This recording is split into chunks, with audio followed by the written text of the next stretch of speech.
अस्सलाम वालेकुम दोस्तों। जैसा कि आपको पता है, अभी राहुल गांधी और तेजस्वी यादव इन दोनों का वोट अधिकार दौरा बिहार के अंदर चल रहा है काफी कुछ दिनों से। ठीक है, तो राहुल गांधी ने बिहार के एक मंच से खड़ा होकर खतरनाक तरीके से बीजेपी को एक्सपोज किया है। बीजेपी के इन काले कारनामों का चिट्टा खोल दिया है।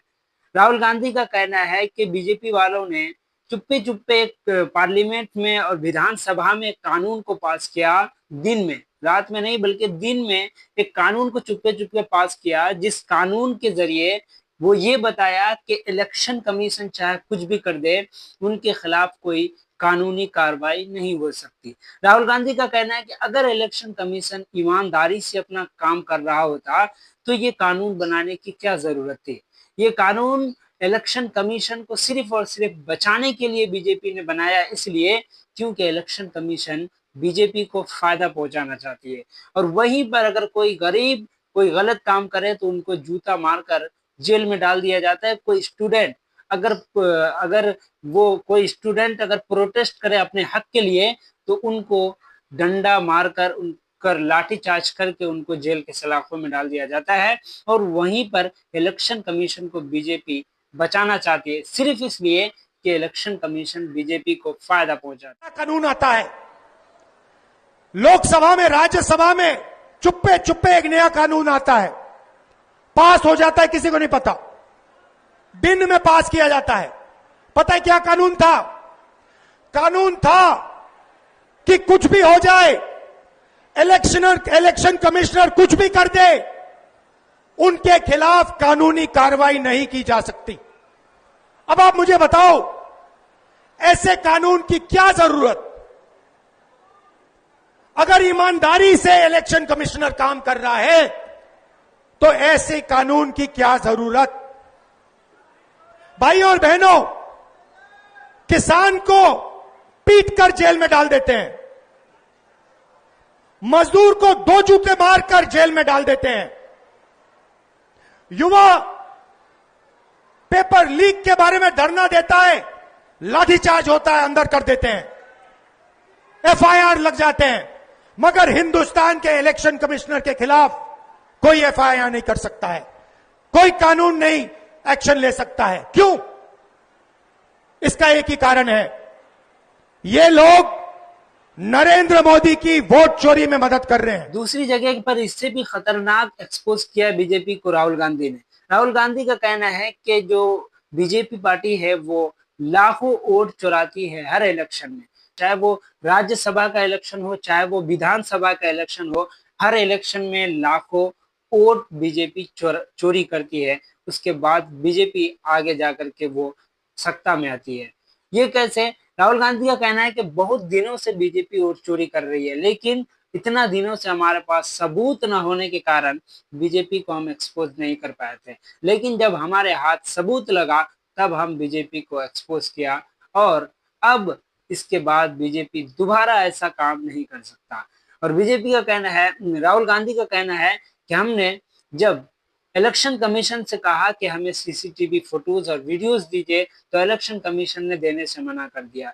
जब इलेक्शन कमीशन से कहा कि हमें वोटर लिस्ट दीजिए तो वो भी देने से इनकार कर दिया और एक कानून बनाया कि ये जो वीडियो और फोटोज है इनको 40 दिन के अंदर डिलीट कर देना है, डिस्ट्रॉय कर देना है, क्योंकि ये 40 दिन के बाद रहेगा नहीं तो इनका कोई पोल खुलेगा कैसे। 40 दिन के अंदर इनको डिस्ट्रॉय करने का नया कानून बना दिया ताकि इसका जो है पोल ना खुले, ये बचे रहे। तो देखिए वीडियो। तकरीबन 1 करोड़ वोट लोकसभा के बाद जोड़े, वो सारे के सारे वोट बीजेपी के खाते में जाते हैं और उन वोटों से बीजेपी चुनाव जीतती है।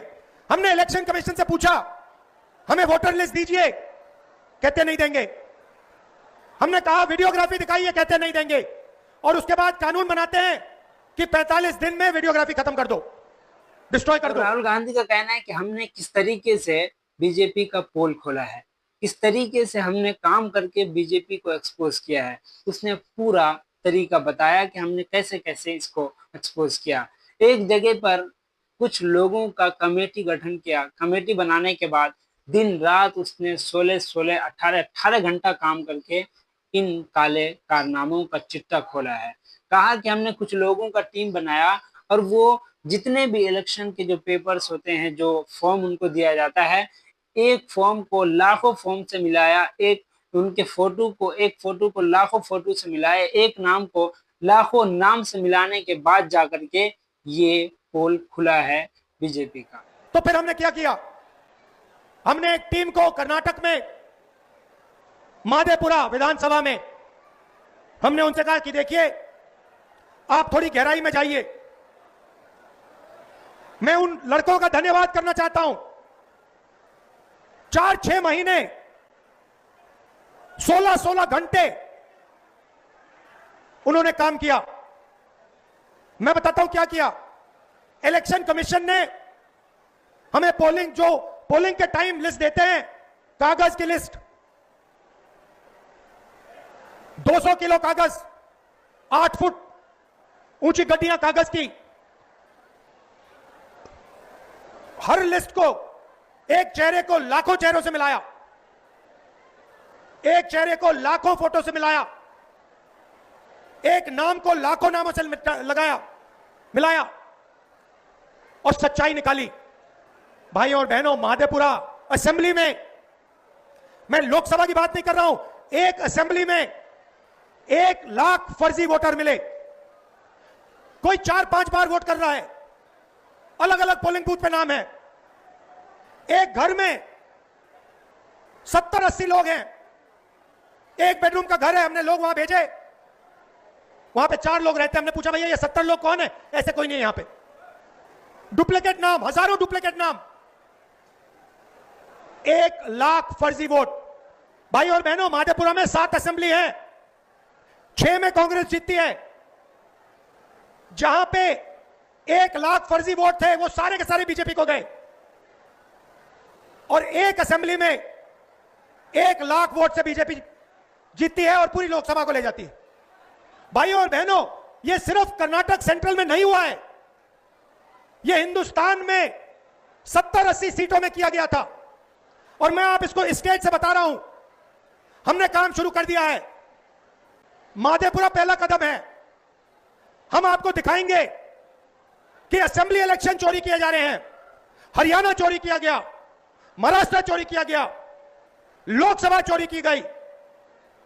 हम दिखाएंगे आपको सबूत के साथ, जैसे हमने माधेपुरा में दिखाया, सबूत के साथ हम आपको दिखाएंगे। दोस्तों, इस वीडियो को देखने के बाद मुझे एहसास हुआ कि कोई भी इंसान बिना सबूत के इतना बेखौफ होकर नहीं बोल सकता है।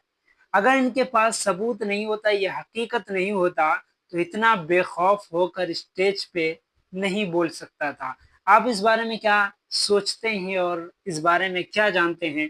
अपना राय कमेंट सेक्शन में जरूर दें। हाँ, अगर आप इस चैनल पर पहली बार आए हैं तो चैनल को सब्सक्राइब एंड वीडियो को जाते हुए लाइक जरूर कर देना।